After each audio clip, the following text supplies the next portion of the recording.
Olá, meu querido irmão, a paz do Senhor Jesus. Mais uma vez, seja muito bem-vindo à nossa aula da Escola Bíblica Dominical aqui da EAD Glória. Nós temos uma sequência de aula nesse trimestre que estamos falando acerca da supremacia das Escrituras. Na lição da semana passada, nós estudamos sobre o tema de que a palavra de Deus, ela transforma as pessoas. E nesta semana nós vamos estar estudando acerca da lei e os evangelhos, dizendo que eles revelam a Jesus. Tanto a lei quanto os evangelhos, eles demonstram ou trazem quem é Jesus, quem foi Jesus, a personalidade dele. Enfim, é o que nós estaremos estudando nessa lição de número 8 da nossa Escola Bíblica Dominical. Eu quero convidar você, se você ainda não foi inscrito no canal da EAD Glória, de se inscrever no canal da EAD Glória, de ativar o sininho de notificação para que você, toda terça-feira, quando a gente lance a aula da Escola Dominical, você possa receber e acompanhar essa aula da Escola Dominical e assim aprender a palavra de Deus de uma maneira sistemática, clara, objetiva, né? Nós sempre nos esforçamos para passar esse conhecimento dessa maneira. Se você ainda não se você já foi inscrito no canal da EAD Glória, vou pedir que você compartilhe essa aula com alguém, mande no WhatsApp de alguém, mande no Instagram de alguém, mande no Facebook de alguém que você entenda que precisa conhecer um pouco mais a palavra de Deus. A palavra de Deus, ela é o alimento para a nossa alma. Pois bem, a lei e os evangelhos revelam Jesus. Textuário da lição, Deuteronômio capítulo 6, versículo 4. Ouve, Israel, o Senhor, nosso Deus, é o único Senhor. Deuteronômio capítulo 6, versículo 4. Verdade prática da lição. A lei não salva, mas esboça o plano da redenção em Cristo, confirmado nos evangelhos. Nós costumamos dizer que a verdade prática é um resumo da lição. Então, basicamente, nós vamos estar afirmando a verdade de que a lei não salva, porém, isso não desmerece a lei, né, frente aos evangelhos, em hipótese nenhuma. Isso não desmerece a lei ou o Antigo Testamento frente ao Novo Testamento em hipótese nenhuma, muito pelo contrário. A lei ela conduziu-nos ao cumprimento da palavra de Deus, apontou o que aconteceria e Jesus veio para cumprir a lei, confirmando assim os escritos do Evangelho, né? Mateus, Marcos, Lucas e João, nós vamos estar vendo daqui a pouquinho. Leitura bíblica em classe. Deuteronômio capítulo 6, versículo 4 ao 9. E logo após, Lucas capítulo 1, versículo 1 ao 4. Diz assim a palavra de Deus. Ouve, Israel, o Senhor nosso Deus é o único Senhor. Amarás, pois, o Senhor teu Deus de todo o teu coração, e de toda a tua alma, e de todas as tuas forças. E estas palavras que hoje te ordeno estarão no teu coração. E as intimarás a teus filhos, e delas falarás, assentado em tua casa, e andando pelo caminho, e deitando-te e levantando-te. Também as atarás por sinal na tua mão, e te serão por frontais entre os teus olhos, e as escreverás nos umbrais de tua casa e nas tuas portas. Lucas capítulo 1, versículo 1 ao 4. Tendo, pois, muitos empreendido por em ordem a narração dos fatos que entre nós se cumpriram, segundo nos transmitiram os mesmos que os presenciaram desde o princípio e foram ministros da palavra de Deus, pareceu-me também a mim conveniente descrevê-los a ti, ó excelentíssimo Teófilo, por sua ordem, havendo-me já informado minuciosamente de tudo desde o princípio, para que conheças a certeza das coisas que já estás informado. Amém. Por esta leitura da palavra de Deus, o primeiro objetivo dessa lição é apontar que a lei era transitória e esboçava um plano de redenção em Cristo. Segundo, afirmar que o Evangelho são boas novas do reino de Deus e da salvação em Cristo. E terceiro, ressaltar que a lei não salva, mas a obediência ao Evangelho, ela transforma vidas. A lei não salva, mas a obediência ao Evangelho, ela transforma vidas.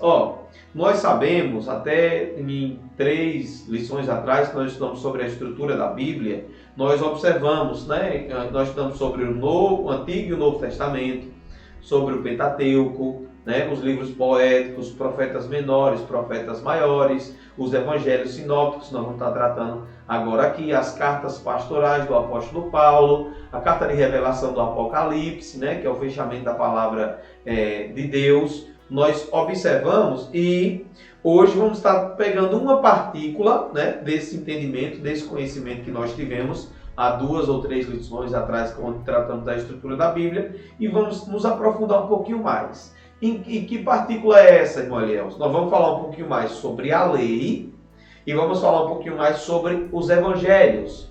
Mateus, Marcos, Lucas e João. Vamos estudar sobre a lei, né? Mais especificamente no Pentateuco, né? Que são os primeiros 5 livros da Bíblia, e também sobre os evangelhos, tá bom?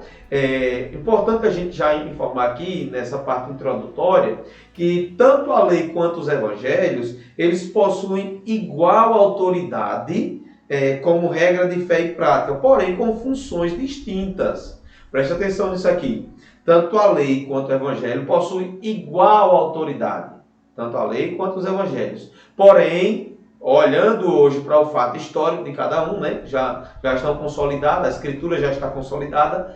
A lei tinha uma função, o evangelho outra função. Mas ambos em autoridade igual. Na verdade, cabe aqui ressaltar que a Bíblia como um todo é o nosso manual de regra, fé e prática. A gente já vem estudando isso desde a primeira lição da nossa escola bíblica dominical. Então, a palavra-chave dessa lição é revelar, ou seja, tanto a lei quanto os evangelhos revelam, né, Jesus, o plano de redenção, Jesus como Salvador, Jesus como Senhor. Então, por isso foi notado aqui pelo comentarista a palavra-chave como a palavra revelar. No primeiro tópico da lição, nós vamos estar estudando acerca do Pentateuco, a lei de Deus. Eu quero lhe perguntar, você já ouviu falar sobre o Pentateuco? Você sabe o que é Pentateuco? Sabe qual é o significado da palavra Pentateuco? São perguntas para a gente entender aqui essa lição. Não mulher, eu estou agoniado aqui, que eu já estou agoniado, que eu nunca nem ouvi disso, ou já ouvi, mas me esqueci. Enfim, não se preocupe, a aula da escola dominical é para você aprender mesmo, tá bom? Para você segurar, decorar no primeiro momento e aprender no segundo momento e aproveitar a aprendizagem da palavra de Deus. Pois bem, o Pentateuco, a lei de Deus. O que é o Pentateuco? Ou a origem da palavra Pentateuco? O Pentateuco é uma palavra que deriva de 2 termos gregos. O primeiro termo é penta e o segundo é teukos, que significa penta, 5. É só você lembrar que o Brasil é pentacampeão mundial. O Brasil já ganhou 5 Copas do Mundo, né? Penta, 5. Então, quando a gente fala Pentateuco, penta, a primeira parte da palavra, 5. Teuco, volumes. Ou, traduzindo aqui para o nosso contexto, né? Livros. Então, os 5 primeiros volumes da Bíblia, os 5 primeiros livros da Bíblia, Pentateuco, os 5 primeiros livros da Bíblia. Quais são esses livros? Gênesis, Êxodo, Levítico, Números e Deuteronômio. Êxodo, vou repetir para você gravar. Gênesis, Êxodo, Levítico, Números e Deuteronômio. Então, toda vez que alguém falar que é o Pentateuco ou no Pentateuco, está escrito no Pentateuco, está escrito nos primeiros 5 livros da Bíblia, que são os livros que dão base, né? Gênesis, muito histórico, contando a história inclusive anterior a Moisés, né? Mas ele é muito importante porque ele dá sequência aos demais, entendimento aos demais livros, né? Que é o livro do Êxodo, que conta a saída do povo de Deus do Egito, a instituição da lei, né? Que Deus deu a Moisés lá no monte, quando Deus levou Moisés lá para o monte, escreveu com o dedo dele lá a lei, nas tábuas da lei. Depois Moisés desce do monte, passa isso para o povo. Aí vai ter o Levítico, na instituição do trabalho sacerdotal, do ofício sacerdotal, a adoração instituída a Deus no meio do povo de Israel. Depois nós vamos ter Números, contando um pouco da genealogia do povo de Deus. Depois nós vamos ter Deuteronômio, contando um pouco da história do povo de Deus no meio do deserto e da saída desse povo, né, do meio do deserto para a terra prometida. Isso muito com base na lei de Deus. Então, Pentateuco, Gênesis, Êxodo, Levítico, Número e Deuteronômio, tá bom? No texto hebraico e pelos judeus ainda hoje, esses volumes são denominados de Torá, com o sentido de instrução, ensino, direção. Então você vai falar com qualquer judeu, ele não vai falar o Pentateuco, ele vai falar a Torá. Raramente você vai encontrar um judeu falar o Pentateuco, ele vai falar a Torá, como sentido de instrução. A Torá é o Pentateuco, que nós conhecemos hoje. Para os judeus, a Torá, como sentido de instrução, é o que rege a vida dos judeus, tá bom? E especialmente os judeus ortodoxos e aqueles ainda que não aceitaram a vinda de Cristo como o único suficiente Salvador. Aí é que eles têm realmente a Torá como um padrão de vida, de instrução, tá bom? A lei de Deus, a lei de Pentateuco, ela é chamada na Bíblia como lei de Moisés, lei do Senhor, lei de Deus. Tem vários textos bíblicos que relata, né, usando essa expressão para definir a lei de Deus, ou o Pentateuco, tá bom? Irmão Elielson, se nós estamos debaixo da graça, já não vivemos mais debaixo da lei, nós vamos até tratar um pouco mais lá na frente sobre isso. Qual a importância de eu conhecer a lei? Qual é a grandeza da lei? Qual é a relevância da lei para mim nos dias atuais? Eu vou explicar para você. A lei, ela estava dividida, ela era entendida sobre 3 aspectos. A lei, primeiro, ela era um aspecto moral, depois ela tinha um aspecto cerimonial e depois um aspecto civil. Quando a gente fala do aspecto moral da lei, são princípios da palavra de Deus que são permanentes e para todos os povos, não apenas para o povo judeu. Por exemplo, não matarás, é um princípio do Pentateuco, é um princípio da Torá, é um princípio da lei de Deus. Isso tanto serviu para o povo judeu como serve para nós nos dias atuais. Não matarás, não adulterarás, não furtarás, não dirás falso testemunho, enfim. São leis morais, né, que têm validade permanente para todos os povos. E a lei também tinha um aspecto cerimonial. Qual que é o aspecto cerimonial? Ele tratava da liturgia religiosa dos judeus. Por exemplo, o judeu, quando ia adorar a Deus, né, a lei estipulava que o judeu levasse ou uma pomba, ou um cordeiro, ou um bezerro que fosse puro, imaculado, levasse para o sacerdote, que o sacerdote ia preparar o sacrifício ali no átrio, né, antes de entrar no templo, no caso da antiga aliança, lá antes da construção do templo, do tabernáculo, né, e o sacerdote, ele se preparava com toda a indumentária, entrava dentro do lugar santo, entrava dentro do lugar santíssimo, né, ou santo dos santos, como alguns conhecem, oferecia lá a adoração, o sacrifício, a fumaça, o incenso, ele queimava lá dentro e voltava, e aquela cerimônia toda de adoração era feita anualmente para expiação do pecado do povo, né? Obviamente que era um rito cerimonial definido pela lei, porque Deus estabeleceu através da lei que fosse daquela maneira. E, irmãos, o importante, interessante a gente entender que Deus, ele é específico em tudo. Deus, ele foi específico para o povo como queria, inclusive nas leis cerimoniais. E o povo cumpria as leis cerimoniais, tá bom? E também a parte, o aspecto civil da lei. Primeiro o aspecto moral, né, da lei, Pentateuco. Depois o aspecto cerimonial. E agora, por último, o aspecto civil. No aspecto civil é o que diz respeito à responsabilidade israelita como cidadão. Qualquer cidadão israelita, ele tinha as responsabilidades civis dele lá. Os compromissos civis que ele tinha, não somente diante de Deus, mas obviamente diante de todo o Israel. E precisava cumprir. Por exemplo, era uma responsabilidade civil de todas as tribos trazer o sustento para a tribo de Levi. Civilmente, eles tinham essa responsabilidade de sustentar. É como, não sei se eu posso usar esse exemplo, se vai ser um bom exemplo, né?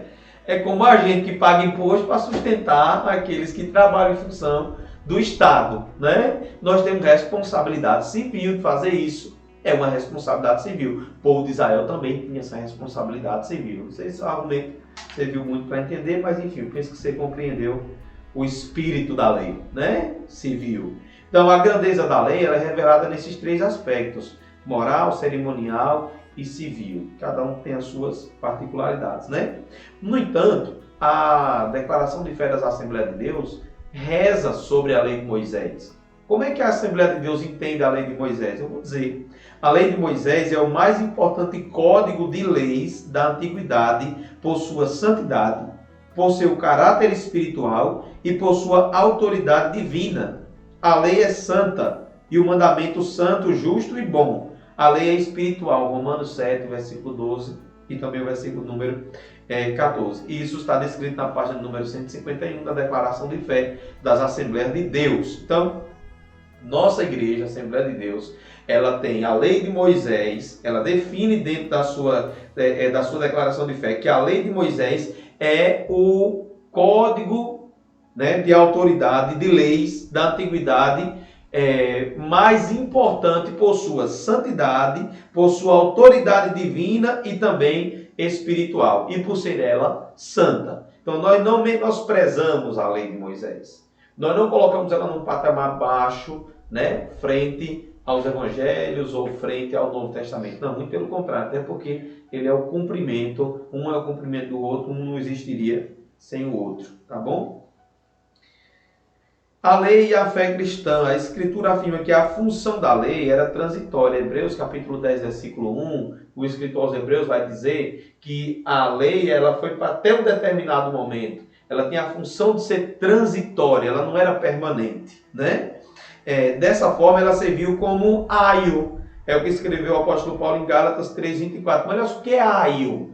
Aio é, numa tradução direta, literal, pedagogo ou professor. A lei foi um professor para o povo na antiguidade que levou o povo até Cristo, tá bom? Desse modo, ninguém pode ser salvo pelas obras da lei, porque ela é transitória, ela foi passageira, né? Mas nós podemos ser salvos através da obra de Cristo, que nos resgatou da maldição da lei. Gálatas 3:13. Jesus foi crucificado, morreu na cruz, né? Se fez maldito até porque a lei determinava que maldito era aquele que morresse na cruz. E Jesus se fez maldito por amor à nossa vida. Então aqui nós acabamos o primeiro tópico da lição, Pentateuco, a lei de Deus, os 5 livros, Gênesis, Êxodo, Levítico, Deuteronômio e Números e Deuteronômio, né? A grandeza da lei, a grandeza moral, a grandeza cerimonial, a grandeza civil, a lei e a fé cristã, né? Nós alcançamos a oportunidade de, graças a Deus, não estarmos mais debaixo da lei, mas sim debaixo da graça do Senhor e poder ter a salvação garantida. Os evangelhos, a mensagem de Cristo. Qual é o conceito de evangelho? O conceito de evangelho é boas novas, a gente já sabe disso, né? Talvez tenha alguém aqui que ainda não tenha ouvido disso, mas a raiz, o significado da palavra evangelho, né, do termo raiz grego, que se chama boas novas. Vou pregar o evangelho, vou pregar as boas novas. Eu creio no evangelho, eu creio nas boas novas de salvação. Os autores do evangelho são chamados de evangelistas. Por quê? Porque significa que são portadores das boas novas de salvação. Quais são os evangelhos das Escrituras? Mateus, Marcos, Lucas e João. Sendo que Mateus, Marcos e Lucas são chamados de evangelhos sinópticos. Por que são chamados de evangelhos sinópticos? Porque eles contam basicamente as mesmas histórias, né? Eles contam de uma maneira assim, com uma simetria maravilhosa, com a concordância também maravilhosa, que não dá espaço para erro. Eles contam a vida terrena de Jesus, o ministério dele, o que ele fez, os milagres, o que ele operou, as viagens que ele fez. Esses 3 evangelhos são muito parecidos. O evangelho de João ele se diferencia um pouquinho desses 3 evangelhos. Por que o evangelho de João se diferencia? Porque ele tem peculiaridades próprias. Ele enfatiza um pouco mais o ministério de Cristo na Judéia. E ressalte-se que, embora retratada de modo distinto, a mensagem dos evangelhos é única. Embora João tenha se atido um pouco mais ao contexto mais histórico e a viagem de Jesus mais centralizada na Judéia, diferente dos outros evangelhos que centralizaram mais na Galileia, né? O evangelho de João, ele também não tem nenhuma discordância dos demais evangelhos, não, tá? Qual que é a mensagem do reino de Deus? A mensagem do reino de Deus é uma mensagem de arrependimento. Quando Jesus foi batizado, e mesmo quando João também estava batizando, iniciando o ministério, João pregava, arrependei-vos, né? Chamando até de raça de víboras, né? E Jesus também, quando iniciou o seu ministério, ele também trouxe essa mensagem de arrependimento. A vinda de Jesus inaugura o começo do reino e requer a conversão dos pecadores. O reino aponta para a soberania de Deus sobre todas as coisas, no presente e também no futuro.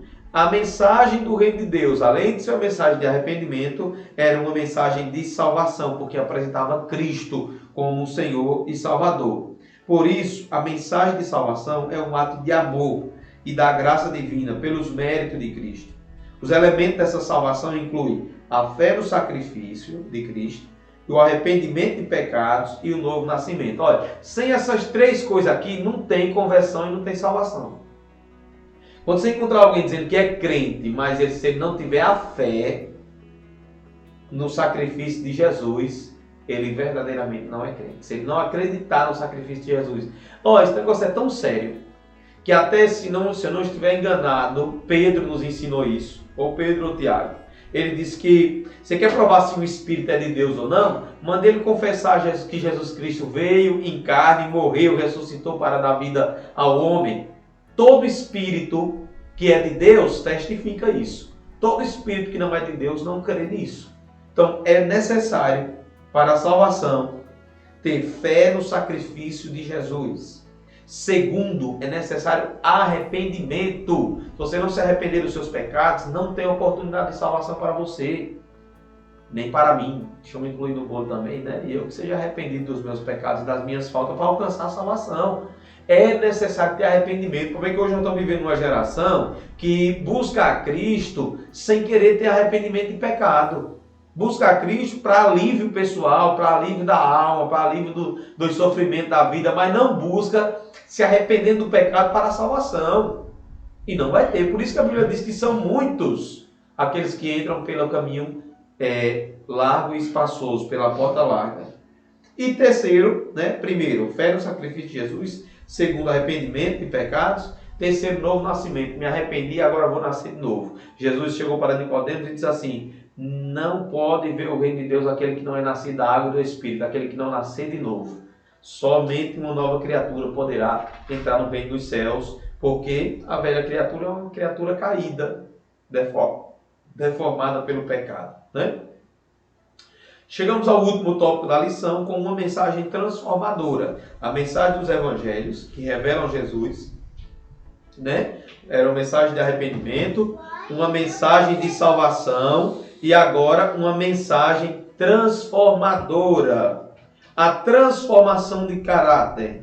O caráter é definido como a maneira própria de cada pessoa agir e se expressar. Preste atenção nisso aqui. O que é caráter?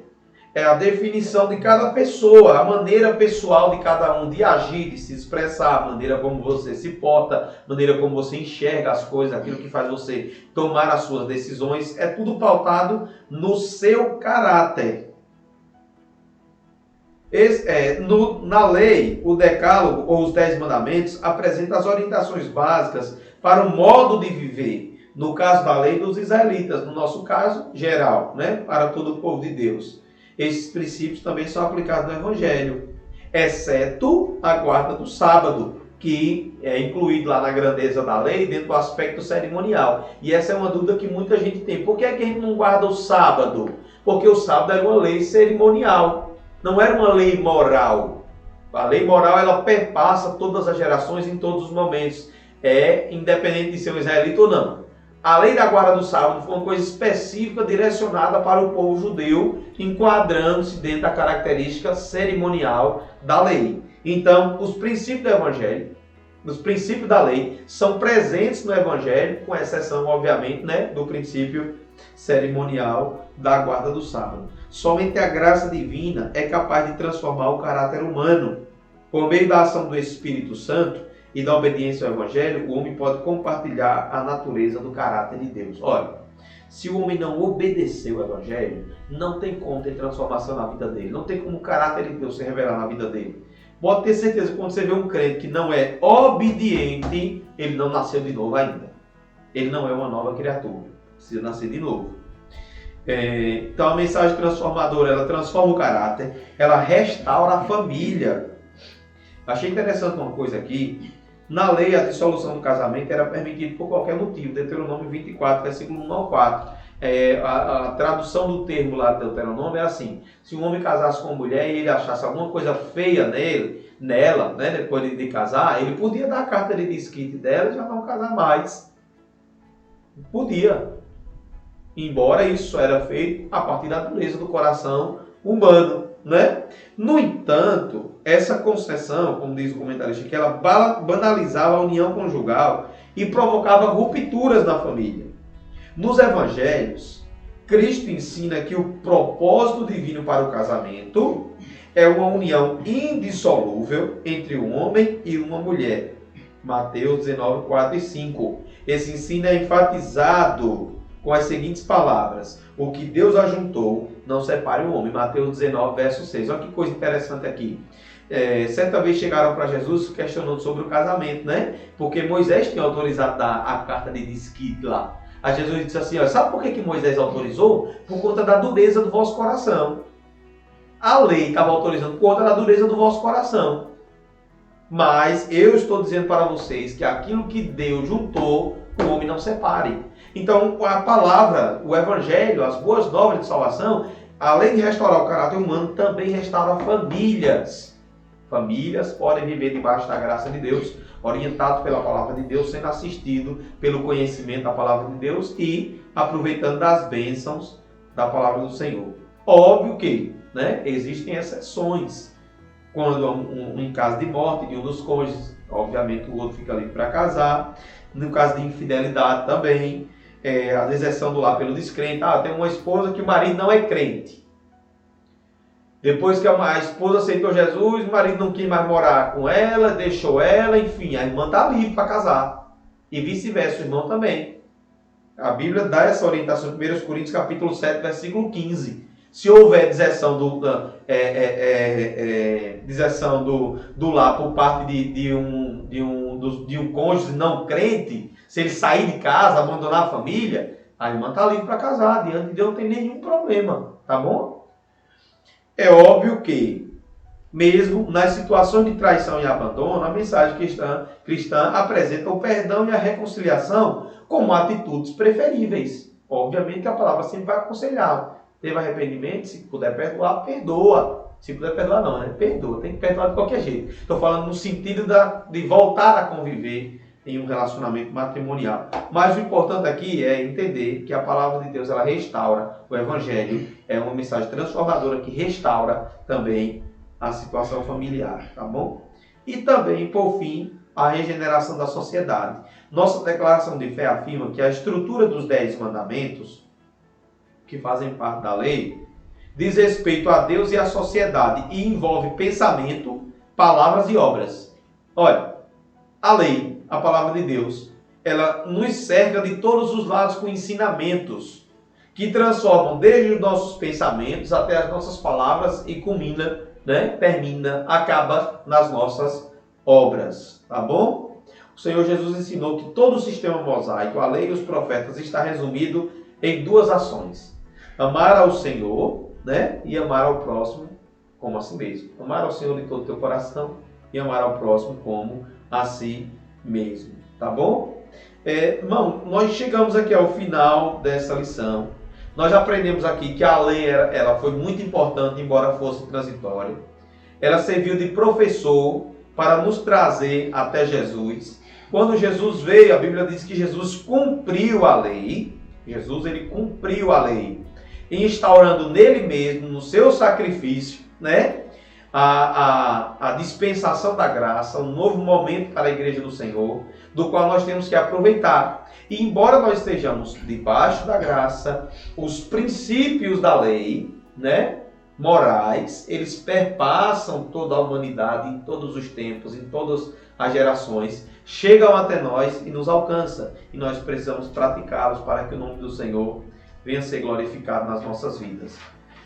Quero lhe agradecer se você ficou conosco aqui até o final. Muito obrigado, tá bom? Na próxima semana nós teremos mais uma outra aula. Estaremos estudando sobre as histórias e as poesias falam ao coração. Aí nós vamos estar, com base nos textos de Deuteronômio e também no texto de Salmo, tratando sobre esse tema, tá bom? Meu querido, eu quero lhe agradecer, Deus te abençoe, em nome de Jesus, e até a próxima aula da Escola Dominical.